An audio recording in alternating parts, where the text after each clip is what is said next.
Movie की शुरुआत willow नाम की 10 साल की एक लड़की से होती है जो अपने परिवार के साथ शहर से बहुत दूर एक सुनसान और अलग थलग जगह पर रहती थी। उसकी तबीयत बहुत कमजोर रहती थी, इसलिए वह ज्यादातर समय घर के अंदर ही बिताती थी। लेकिन उसकी सबसे बड़ी परेशानी बीमारी नहीं थी, बल्कि उसके माता पिता इमोजन और नोआ का अजीब और रहस्यमयी बिहेवियर था। असल में उसके माता पिता अक्सर बिना कुछ बताए अचानक घर से बाहर चले जाते थे। वे न तो यह बताते थे कि कहाँ जा रहे हैं और न ही यह कि कब लौटेंगे। धीरे धीरे विलो को लगने लगा कि वे किसी सीक्रेट और खतरनाक काम में शामिल हैं, जिसके बारे में वे उससे कुछ भी नहीं बताते। वे हमेशा किसी रहस्य में उलझे रहते थे, लेकिन विलो को कभी सच नहीं बताते थे कि आखिर करते क्या है। एक दिन फिर वही हुआ जो अक्सर होता था। विलो अपने कमरे की खिड़की के पास खड़ी बाहर देख रही थी। तभी उसकी नजर घर के बाहर गई, जहां उसके माता पिता जल्दी जल्दी कुछ तैयारियां कर रहे थे। उनके चेहरों पर गंभीरता साफ दिख रही थी, जैसे वे फिर किसी डेंजरस काम पर निकलने वाले हों। ये देखकर विलो चुपचाप पर्दे के पीछे छिप गई और ध्यान से उन्हें देखने लगी। तभी उसने एक अजीब बात नोटिस करी कि वे अपने साथ एक सुअर भी ले जा रहे थे। अब उसका शक और गहरा हो गया। उसके मन में कई सवाल उठने लगे कि आखिर वे सुअर को कहां और क्यों ले जा रहे हैं। उसे लगा कि अगर आज उसने सच नहीं जाना तो शायद कभी नहीं जान पाएगी। यही सोचकर उसने हिम्मत जुटाई। वह धीरे से अपने कमरे से बाहर निकली, बिना आवाज किए दरवाजा खोला और सावधानी से घर से बाहर आ गई। फिर थोड़ी दूरी बनाकर वह अपने माता पिता का चुपचाप पीछा करने लगी। लेकिन तभी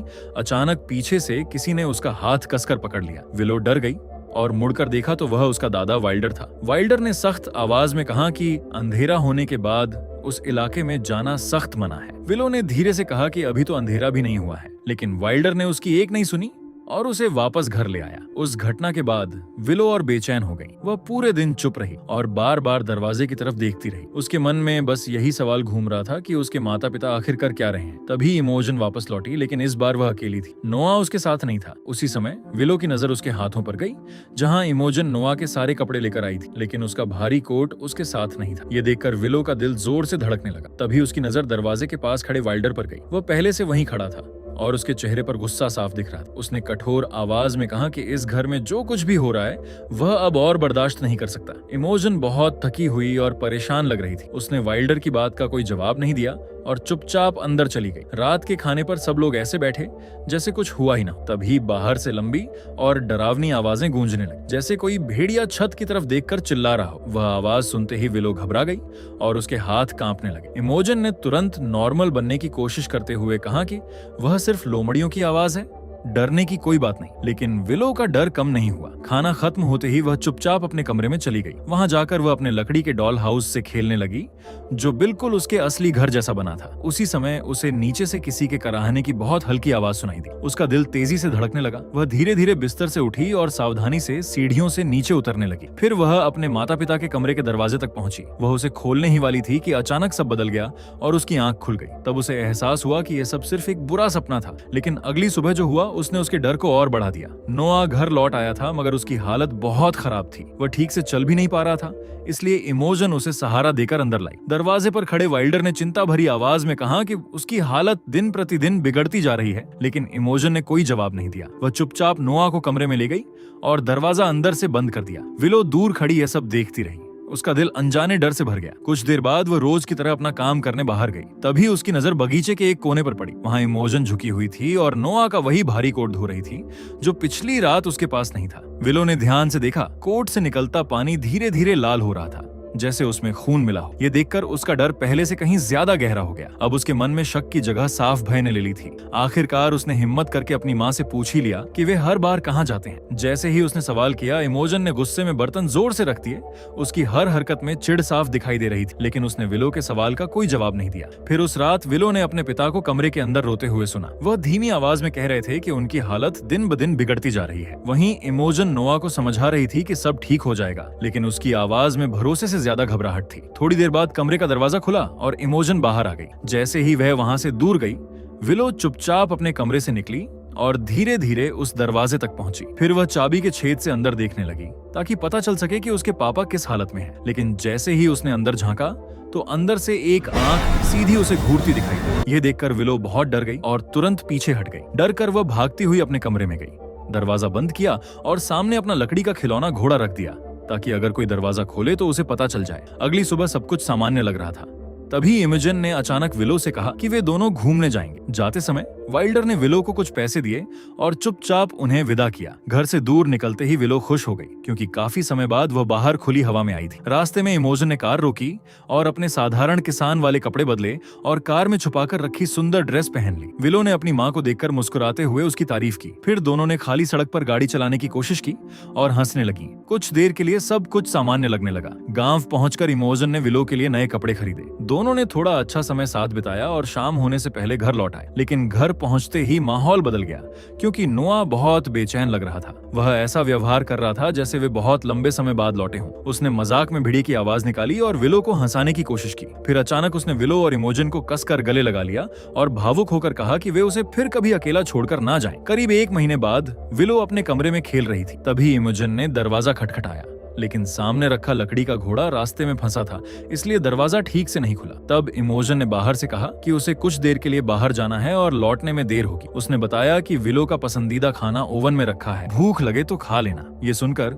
विलो फिर खिड़की के पास गई और बाहर देखा। इस बार भी घर से एक और सुअर ले जाया जा रहा था। ये देखकर उसके मन में पुराने डर फिर जाग गए। उसने तय कर लिया कि आज वह सच जानकर ही रहेगी। वह चुपचाप घर से निकली और अपने माता पिता के पीछे पीछे जंगल तक पहुंच गई। जंगल के बीच एक छिपी हुई जगह थी, जो बाहर से साधारण जमीन जैसी दिखती थी, लेकिन अंदर तहखाने जैसा कमरा था। इमोजन और नोआ वहां पहुंचे। अंदर जाते ही इमोजन ने नोआ को जंजीरों से बांधना शुरू कर दिया। उनके हाव भाव से साफ था कि वे यह काम पहले भी कई बार कर चुके थे। सुअर को भी उसी तहखाने में छोड़ दिया गया। फिर इमोजन नोआ के कपड़े लेकर बाहर आ गई और विलो छुपकर सब देखती रही। उस रात पूरा चांद निकला था। जंगल घना था और रोशनी बहुत कम थी। अंधेरे का फायदा उठाकर विलो चुपचाप तहखाने की तरफ बढ़ी। जैसे ही वह दरवाजे के पास पहुंची, इमोजन ने उसे देख लिया। उसने विलो का नाम पुकारा और उसे रोकने दौड़ी, लेकिन देर हो चुकी थी, क्योंकि विलो दरवाजा खोलकर अंदर जा चुकी थी। वह सच्चाई जानने पर अड़ी हुई थी, लेकिन अंदर का दृश्य देखकर उसकी सांस रुक गई। उसने देखा कि उसके पिता का शरीर धीरे धीरे बदल रहा था और उनकी हड्डियां अजीब तरह से मुड़ रही थीं,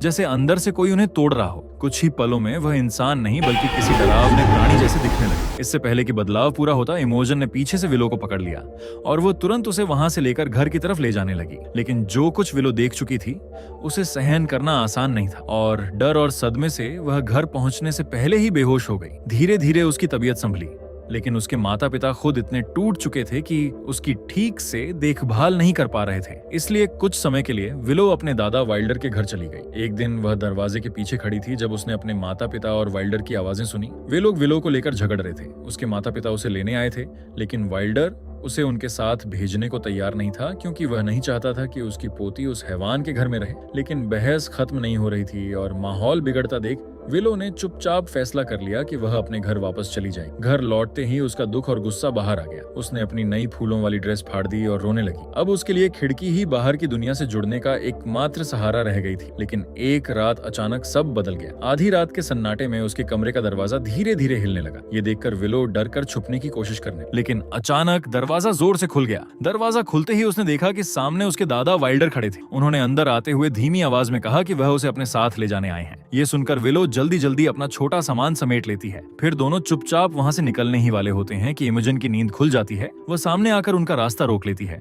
तभी नोआ भी वहां आ जाता है और जबरदस्ती अपनी बेटी को अपने साथ ले जाने लगता है। ये देखकर वाइल्डर गुस्से में नोआ पर हमला कर देता है और उसे राक्षस कहकर पुकारता है। ये देखकर इमोजन का सब्र टूट जाता है। वह अपने ही पिता को घर से बाहर धक्का देकर निकाल देती है और तेज आवाज में कहती है कि असली राक्षस वही है। अगले दिन नोआ विलो से अपने साथ वॉक पर चलने को कहता है। जब विलो चुप रहती है तो उसका कहना धीरे धीरे आदेश जैसा बन जाता है। मजबूर होकर वह उसके साथ चली जाती है। फिर वे जंगल के किनारे पहुंचते हैं और पैदल चलते हुए उसी तहखाने तक जाते हैं जहाँ विलो ने अपने पिता का डरावना रूप देखा था। वहाँ नोआ अपने दादा विलियम की कहानी सुनाता है। वह बताता है कि हर पूर्णिमा की रात उसका शरीर एक भयानक जीव में बदल जाता था। उस दर्द को सहना आसान था, लेकिन परिवार से यह सच छिपाना सबसे मुश्किल था। उसे डर था कि कहीं वह अपने ही परिवार को नुकसान न पहुंचा दे। लेकिन एक दिन उसकी पत्नी चुपके से उसके पीछे जंगल तक आ गई और उसने पूरी सच्चाई देख ली। फिर वह भी उसी राक्षसी रूप का शिकार बन गई। पछतावे और दुख में उसके दादा ने अपनी जान दे दी। नोआ कहता है कि अब वही श्राप उसे मिला है। ये कहते हुए उसकी आंखों में आंसू आ जाते हैं। वो मानता है कि वो परिवार को छोड़कर दूर नहीं जा सकता। ये सुनकर विलो पिघल जाती है और आगे बढ़कर अपने पिता को गले लगा लेती है। कई दिनों बाद बाप बेटी साथ में टाइम बिताते हैं। नोआ लकड़ी काटता है और विलो पास बैठकर उसे देखती है। अब वह उससे थोड़ा सहज और करीब महसूस करने लगी थी। जब उसने कुल्हाड़ी चलाने की इच्छा जताई तो नोआह मजाक में खुद को जंगल का राजा बताता है। वह खेल खेल में छोटा सा समारोह करता है और विलो हंस पड़ती है। लंबे समय बाद वह सच में खुश दिखती है, लेकिन ये खुशी ज्यादा देर तक नहीं रहती। कार में चाय की बोतल ढूंढते समय नोआ को वही फूलों वाली ड्रेस मिल जाती है जो उस दिन इमोजन ने पहनी थी। ड्रेस देखकर उसके मन में शक पैदा हो जाता है। उसका चेहरा तुरंत बदल जाता है। उसे लगता है कि इमोजन उससे कुछ छिपा रही है। गुस्से में वह विलो को जबरदस्ती घर ले आता है। उसी रात घर में भयानक झगड़ा होता है। इमोजन बार बार कहती है कि उसने किसी से मुलाकात नहीं की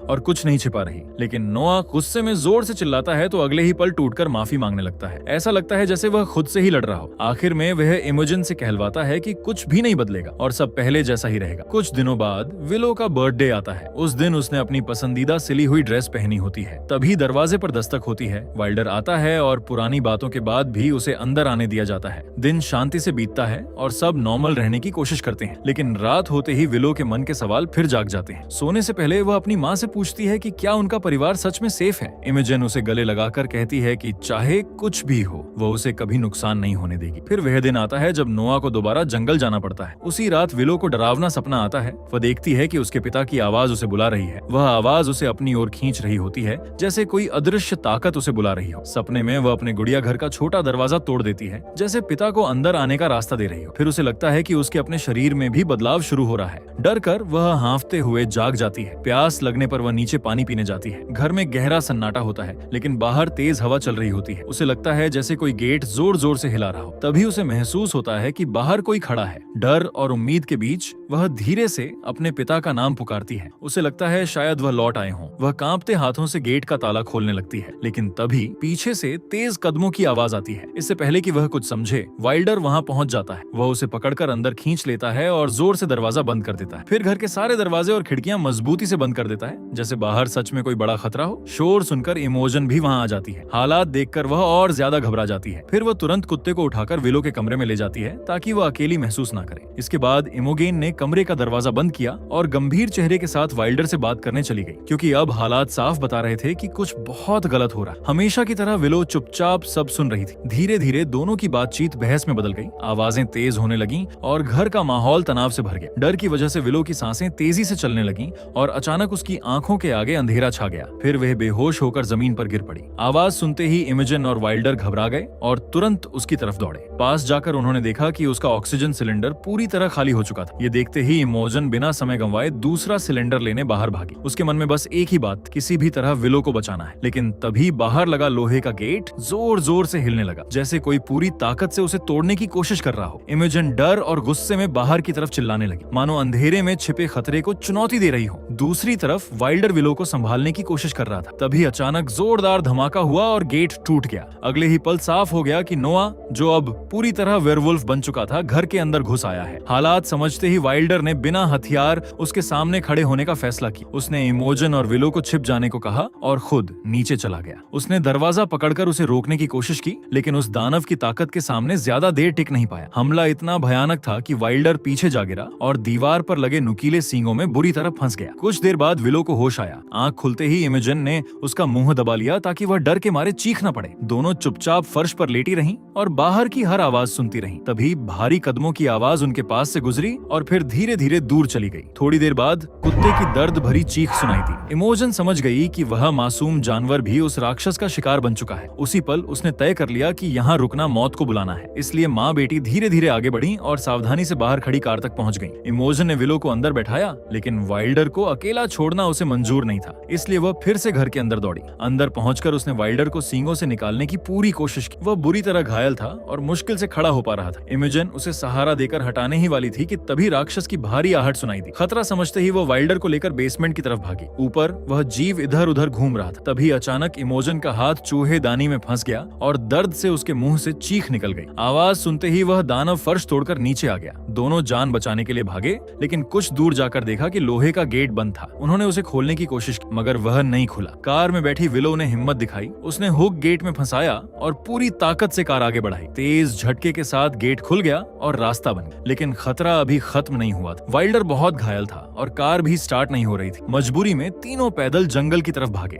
भागते हुए वाइल्डर समझ गया कि वह ज्यादा दूर नहीं जा पाएगा। उसने रुककर इमेजन और विलो को देखा और खुद को बलिदान करने का फैसला कर लिया। उसने गेट बंद कर दिया ताकि माँ बेटी आगे निकल जाएं। तभी राक्षस वाइल्डर तक पहुंच गया और अंधेरे में उसकी दर्द भरी चीखें गूंजने लगी। अब इमेजन और विलो बिना पीछे देखे दौड़ती रहीं। कुछ दूर जाकर विलो थक कर गिर पड़ी। इमेजन ने उसे थोड़ी देर आराम दिया और खुद रास्ता देखने आगे बढ़ी। तभी पीछे से अजीब आवाज आई। उसने मुड़कर देखा तो वह जीव विलो को पकड़कर ले जा रहा था। इमेजन पूरी ताकत से उसके पीछे दौड़ी। पीछा करते करते वे उसी जगह पहुंच गए जहां कभी नोआ को जंजीरों से बांधा जाता था। अब वही वेयरवुल्फ विलो को पकड़े खड़ा था। इमोजन धीरे धीरे उसके पास गई और शांत आवाज में उसे याद दिलाने लगी कि वह उसका परिवार है। कुछ पल के लिए लगा कि उसके अंदर का इंसान जाग गया है। उसने विलो को छोड़ दिया और इमोजन को पास आने दिया, लेकिन अचानक राक्षस फिर हावी हो गया और उसने इमोजन पर हमला कर दिया। ये देखकर विलो को अपनी माँ का वादा याद आया। उसने तुरंत ऑक्सीजन सिलेंडर उठाया। पास पड़ी लैंटर्न देखकर उसके दिमाग में एक आइडिया आया। उसने दोनों को जोड़कर अस्थायी फ्लेम थ्रोवर जैसा हथियार बना लिया